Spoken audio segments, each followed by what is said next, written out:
పొందిందేమీ లేదు. ఇక్కడ మన తెలుగులో కూడా ఒక సామెత, పాండవుల ప్రభుత్వం వచ్చాక మొదటి బడ్జెట్ అంతా కౌరవుల తద్దినాలకు సరిపోయింది.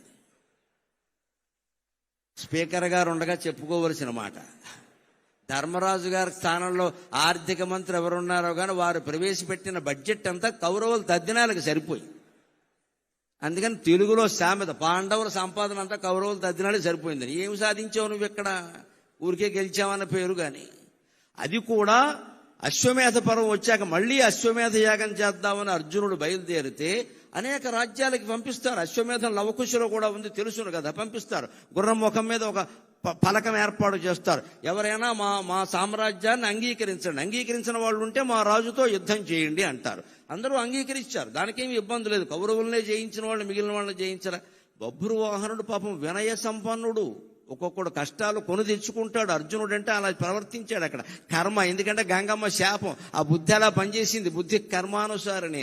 ఆయన ఎదురొచ్చాడు. తండ్రిని తెలుసు, చిత్రాంగదగా పుట్టాడు ఆయన. తండ్రిని తెలుసు, నాన్నగారు మీరు వచ్చారు సంతోషం, మీతో నాకు యుద్ధం ఏమిటి?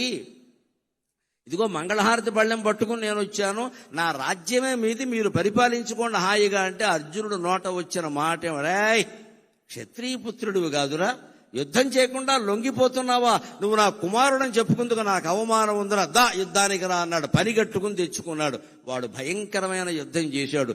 2 దెబ్బలతో అర్జునుడు లేచిపోయాడు. అది లెక్క. కాలం కర్మం కలిసి రాకపోతే అర్జునుడైనా ఒకటే, మరెవరైనా ఒకటే ఇక్కడ. అందుకని మన ఇష్టం వచ్చినట్టు మాట్లాడకూడదు. ఎప్పుడు యుద్ధం చేసే సమయాలు వేరు, సంధి చేసే సమయాలు వేరు చేసుకోవాలి. అలా బభ్రువాహనుడి చేతిలో చనిపోవడానికి కారణం గంగమ్మ శాపం. ఆ గంగమ్మ భీష్ముడు చనిపోయినప్పుడు పడిన బాధ మళ్ళీ ఎప్పుడు పోయి ఉంటుంది అంటే ఎన్టీ రామారావు గారు భీష్ముడుగా నటించిన తర్వాత పోయి ఉంటుంది ఖచ్చితంగా. మా అబ్బాయి మళ్ళీ పుట్టాడు, ఎంత అందంగా ఉన్నాడు మా అబ్బాయి మళ్ళీ పుట్టాడు, తెల్లగడ్డంతో కూడా ఎంత అందంగా ఉన్నాడు మా అబ్బాయి అని గంగాదేవి చాలా సంతోషించి ఉంటుంది. రాయలై చిత్ర సామ్రాజ్యము నేనుచో అష్టదిగ్గజ కవులు అవని దిగరే.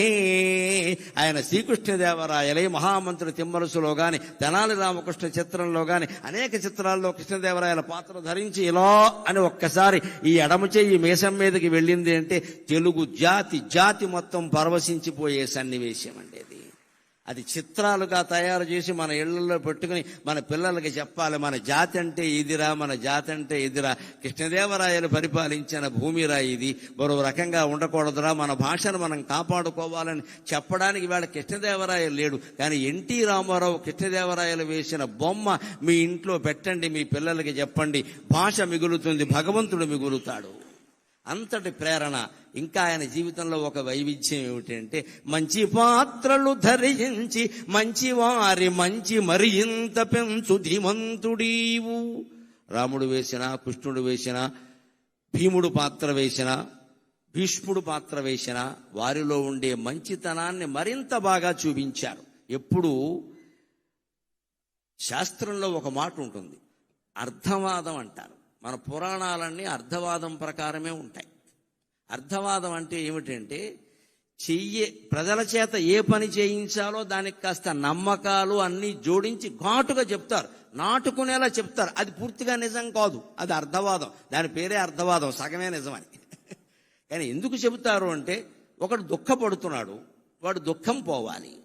నువ్వు తత్వజ్ఞానం బోధిస్తే వాడికి ఎక్కదు. కానీ బాబు ఇక్కడ పట్టాపురంలో సత్యనారాయణ స్వామి గుడి ఉంది, రోజు ఒక 100 సార్లు, ఒక 10 సార్లు ప్రదక్షిణం చేయి, ఒక 40 రోజులు ఖచ్చితంగా చేయి, సత్యనారాయణ స్వామి నీ దుఃఖాన్ని తొలగిస్తాడు అంటే తొలగించకపోవడం సత్యనారాయణ స్వామి బాధ్యత. కానీ ముందు వీడు మనస్సులో ఉండే బాధ సగం తగ్గిపోతుందండి. అది దాని ప్రయోజనం.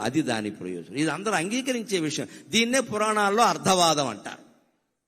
అది పూర్తిగా మోక్షాన్ని ఇవ్వదు, జ్ఞానాన్ని ఇవ్వదు, కానీ మనిషి దుఃఖాన్ని ఉపశమింపజేస్తుంది. మనం రోగంతో బాధపడుతున్నప్పుడు మందులు వాడుతున్నా తగ్గకపోవచ్చమ్మా, కానీ ఆత్మీయులైన వారు ఎవరన్నా వచ్చి పలకరిస్తే తగ్గినట్టుగా ఉండట్లా. వాళ్ళు వెడుతుంటే అత్తయ్య రాకరాకొచ్చావు, కాసేపు కూర్చో, 2 మాటలు మాట్లాడు, నీతో మాట్లాడుతుంటే నాకు తగ్గినట్టుగా ఉంది అని అనిపించట్లేదండి. అదే అర్థవాదం.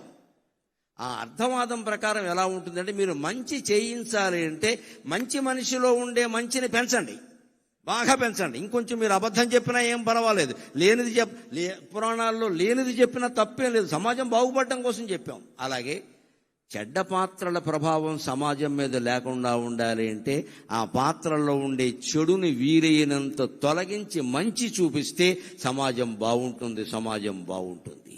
ఇది రామారావు గారి ఉద్దేశం. ఆయన మంచి పాత్రల్లో ఉండే మంచిని పెంచేశాడు. చెడ్డ పాత్రలు ధరించి చెడును కూడా మంచిగా మార్చి పెన్మాయవీవు. మనం ఆయన శ్రీమద్ విరాట పర్వం చూస్తే కీచకుడు కూడా మంచివాడేనా అనిపిస్తుంది. దానవీర సూరకర్ణ చూస్తే కర్ణుడు ఇంత అద్భుతమైన వాడా అనిపిస్తుంది. దుర్యోధనుడు ఇంతకంటే ఇంత గొప్పవాడా అనిపిస్తుంది. వారిలో ఉండే మానవతా కోణాన్ని ప్రత్యేకంగా ప్రదర్శించాడు ఆయన. మొత్తం మీద రామారావు గారి ఉద్దేశం సమాజం బాగుండడం, సమాజం బాగుండడం, సమాజం బాగుండడం. పెంచవలసిన దాన్ని పెంచాలి, నిందించవలసిన దాన్ని నిందించాలి, కొంచెం తీవ్రంగానే చెయ్యాలి దాన్ని. అప్పుడే సమాజం మీద ప్రభావం ఉంటుంది ఖచ్చితంగా. ఇంకొక మాట వారి గురించి మనం చెప్పుకోవలసింది. ఇవాళ ఒక్క సినిమా ఇలా రాగానే పాన్ ఇండియా అనేదో అంటున్నారు కొత్త మాట. నాకు పాన్ డబ్బాయే తెలుసు, పాన్ ఇండియా తెలియదు. ప్రతి సినిమా పాన్ ఇండియా. మన ప్రాణాలు తీసే సినిమా కూడా పాన్ ఇండియానే. ఆయన బతికినంత కాలంలో నువ్వు కృష్ణుడు పాత్ర హిందీలో వెయ్యండి, రాముడు పాత్ర హిందీలో వెయ్యండి, మేము తీస్తామని ₹1 ఇస్తామన్నారు. ఆ రోజుల్లో ₹1 చాలా ఎక్కువ అండి. 70లో ₹1 అంటే ఏమిటమ్మా, చాలా ఎక్కువ. ఆయన ఏమన్నారంటే, నాకు సన్నిహితుల ద్వారా తెలిసిన మాట, కోటి ఎందుకండి, తెలుగులో తీయండి, 10 లక్షలు ఇవ్వండి చేస్తానని చెప్పాడు. మీరే నిర్మాతలుగా ఉండి తెలుగులో తీయండి, ఇంకా శ్రీకృష్ణుడికి సంబంధించి బోల్డు కథలు రావాలి, రాముడికి సంబంధించి బోల్డు కథలు రావాలి. తెలుగులో తీయండి, నా భాషకి మేలు జరుగుతుంది, నా వాచకం ద్వారా నా భాషకి మేలు జరగాలి, నాకు కాదు అని కోరుకున్న మహానుభావుడండి ఎన్టీఆర్. కోటి నాకు అక్కర్లేదు, నా భాషలో తీయండి. ₹1 ఏమైనా తక్కువ, ఎవరు వదులుకుంటారండి? ఆవేళ ఇవాళ కోటి లెక్క లేకపోవచ్చమ్మా, ఆవేళ ఎంత లెక్క, అది 70లో కోట్లంటే ఎంత లెక్క. అంత పద్ధతిగా ఉండేవాడు ఆయన. ఇంకొక మాట, ముఖ్యంగా నన్ను ఆయన్ని అభిమానాన్ని చేసింది ఏమిటంటే, ఆయన నటించిన పాత్రల్లో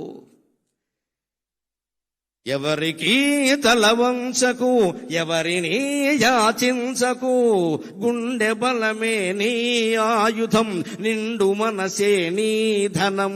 ఎవరికి తలవంచకు, ఎవరిని యాచించకు, జీవితమే ఒక వైకుంఠపాళి, నిజం తెలుసుకో భాయి. జీవితమే ఒక వైకుంఠపాళి, నిజం తెలుసుకో భాయి. ఎగరేసే నిచ్చెనలే కాదు, పడదోసే పాములు ఉంటాయి. చిరునవ్వులతో విషవలయాలను ఛేదించి ముందుకు పోవోయి, ఛేదించి ముందుకు పోవోయి.